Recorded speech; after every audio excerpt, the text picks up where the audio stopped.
Hello everyone, welcome to my September TBR. As the title already says, I'm going to be choosing from a TBR jar. If you look back on my channel, I don't have a lot of TBR videos because I don't usually do TBRs because I don't enjoy them. I've said it often enough that I'm simply a mood reader and TBRs just feel a little constricting.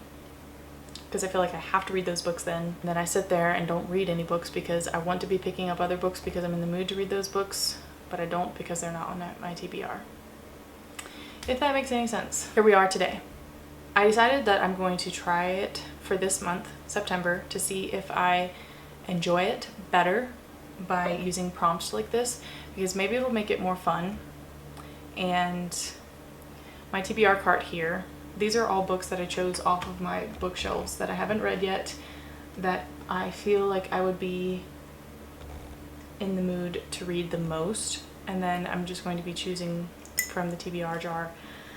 And if there are no books on this cart that match, that would go with the prompt, then I will choose from my bookshelves. But anyway, this is just an experiment. I don't know if I will continue doing these.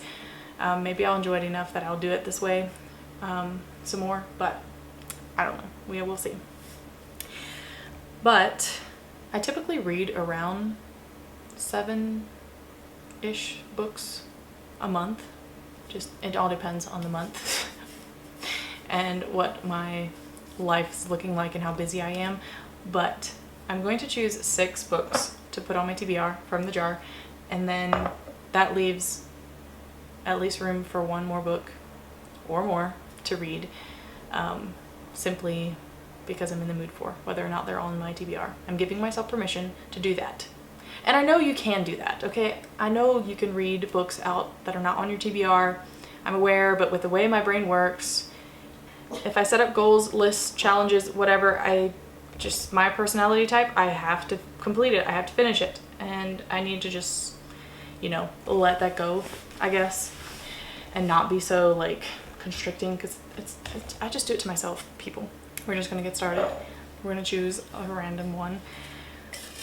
Also, once I choose a prompt out of the TBR jar, I'm going to just get rid of it. That way I don't have repeats.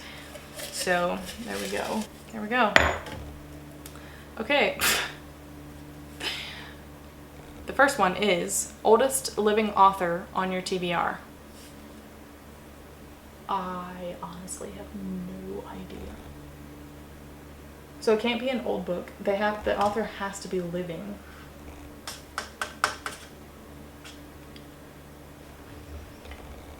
I know that Gilbert Morris is pretty old. How old is John Grisham? See, that's the problem. I'm gonna have to do some research because I don't even know if the author is still living and how old they are, so give me a moment. Guys, I'm so sad. I thought Gilbert Morris was actually still living. He died in 2016. So that means no more books from him. So that's out of the question. He is not living anymore. So not that one. I feel like all of these are fairly young authors.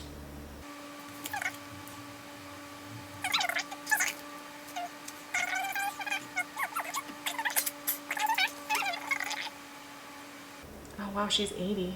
Oh goodness. So this one might be it. So that's one. How old is John Grisham? I feel like he's been around for a while. He's 69. Okay, so he's younger than that. Yeah, I don't know authors clearly. I don't even know if they're alive anymore. William Goldman, author of Princess Bride, died in 2018. So some of these, they have died fairly recently. Oh! Listen here. Why am I doing this to myself?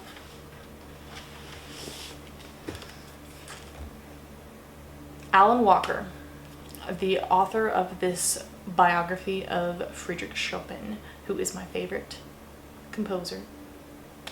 He's still alive. He's 94 years old. Look how thick this book is. Listen, I want to read this book. But this book is large. Oh my goodness. Wow. 671 pages. But I feel like this is the winner. he is still living at 94 years old. This is definitely one of those books that you just kind of have to be in the mood for. But hey, if I break it down in chunks and read it, 63. Come on, people. I need you to be older. You know what, guys? This is good for me. Knock off a big one off of my TBR. So that's book number 1, Friedrich Schopen, A Life and Times. Okay, next one. I can't look at them because they're not folded, so I don't want to, like, you know, intentionally choose one. All right, we got this one. Roll a dice. A title with that amount of words. I'm sure you guys trust me, but you know, just to show that I'm doing this right. 1. I feel like there are a few on here that are just one-word titles. We have Gilead. There's also Paul. But this book is also really thick, and I'm not going to do that to myself, choosing another super thick book. And there's also Rosewater. Okay, so I'm going to choose between these two. There might be others on my bookshelf that I haven't read yet, but we're going to just go with between these two. So, Gilead by Marilyn Robinson. This one I have been wanting to read for so long because so many of my friends have highly recommended it, and I don't really know what it's about though. This is a story about fathers and sons and the spiritual battles that still rage in America's heart.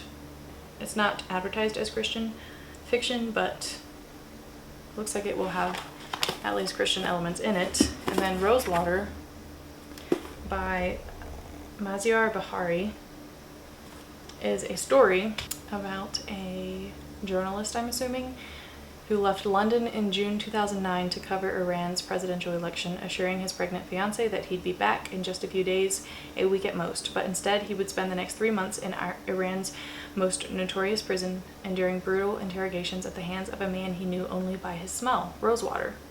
Ooh, so this one is a true story. That one sounds really interesting.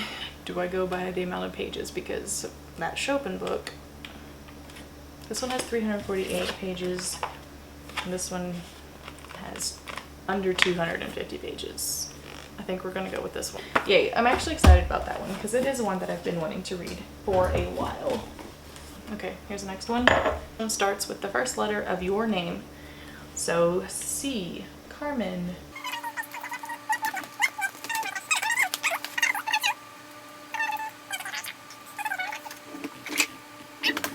This one here on the lower shelf where my nonfiction is. CT Stud. It's literally my first initial.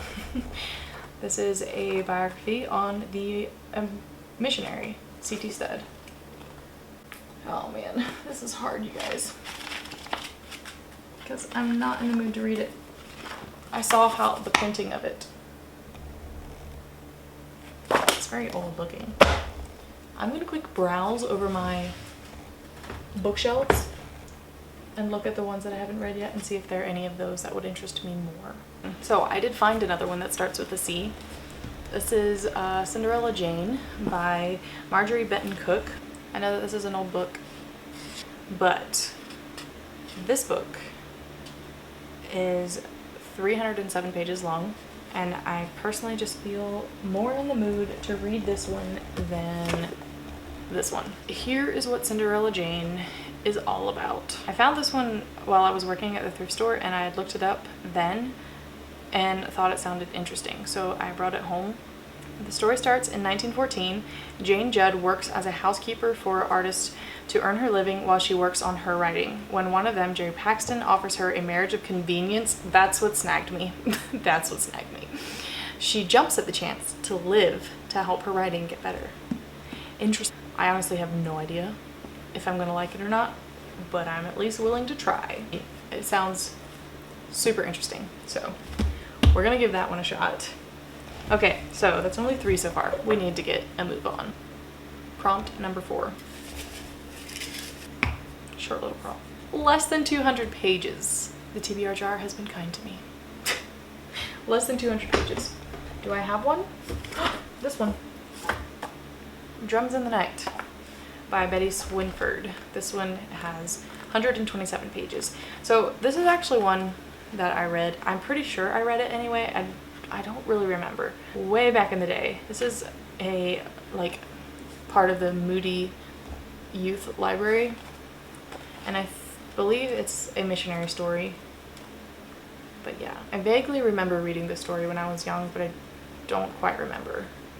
So I wanted to read it again when I found it. This is a very interesting TBR. Book number 5. Okay, this one, a true story. I just want to know why it's not picking any of these up here, which is my favorite genre, historical fiction. Which is what I really want to read. It's what I'm always in the mood to read. Okay, so, true story. Let's choose one that I'm most interested in. Again, you can't see the bottom shelf here, so that's my bad. If you guys want to know what they are, I just filmed in a blog that will be up before this video a little TBR cart tour, so you can go check that out. But okay, we're gonna go with this one. This one is fairly short, less than 200 pages. Hey! It could work for the other prompt, but no. A rule that I'm making for myself is that I can't combine the prompts because I need to get more books read off of my TBR. But anyway, Selected to Live by Joanna Ruth Dobshiner. Forward by Corey ten Boom. So this one is about Joanna.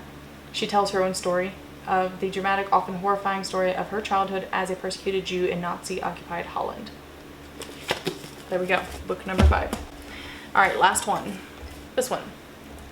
Book number 6 is a translated work. I don't know if any of these on my TBR cart would have been translated. Okay, so we're actually gonna put that prompt back into the jar because I don't have any translated works on my TBR at the moment, and so we're just gonna go with another prompt. Okay, cool. Set in a country you've never been to. Where are you set? Scotland. Yes, let's go. I've not been to Scotland yet. And this is a historical fiction that I've been wanting to read for a while. This is Here Burns My Candle by Liz Curtis Higgs. This is the first one in a duology, I believe.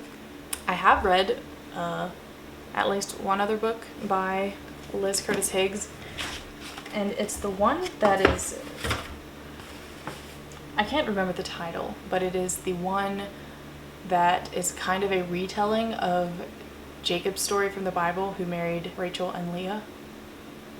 And that was just weird to me, the way she wrote it, to somehow justify this man having married 2 women, like without technically, like there's no divorce involved or anything like that. It was just like he accidentally married the one and it wasn't official in the church, or it wasn't a legal marriage or something like that, and so he ended up marrying the other sister.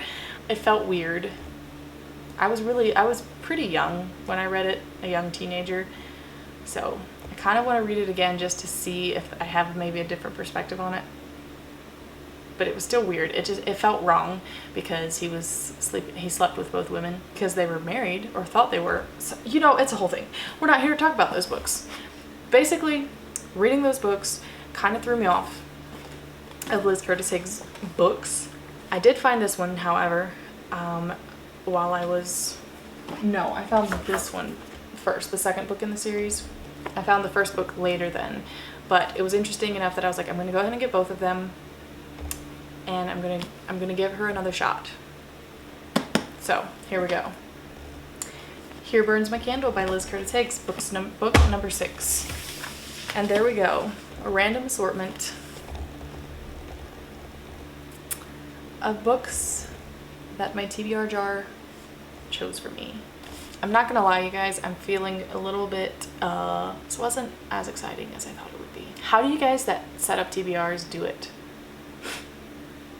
How do you get excited? How are you not just a mood reader? Teach me your ways.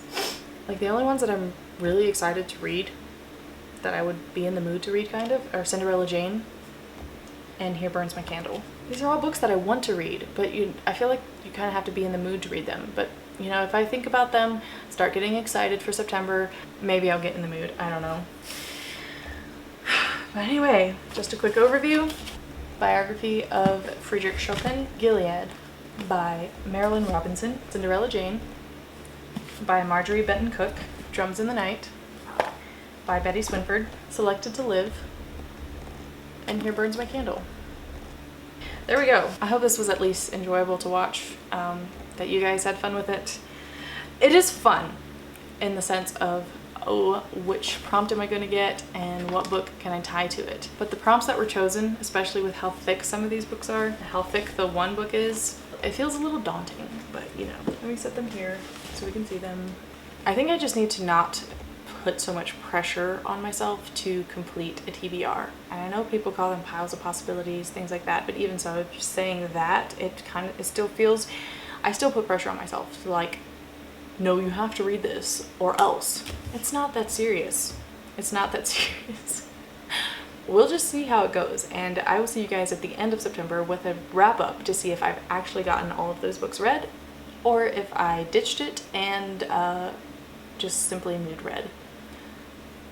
Let me know what you thought about this video. Let me know what you thought about this idea, if you enjoyed it, if you think I should do it, whatever your tips are to get through a TBR without feeling all the pressure, or maybe some encouragement to get these books read, because they've been sitting on my shelf for a while. Thank you guys for watching, and I will see you guys in the next video.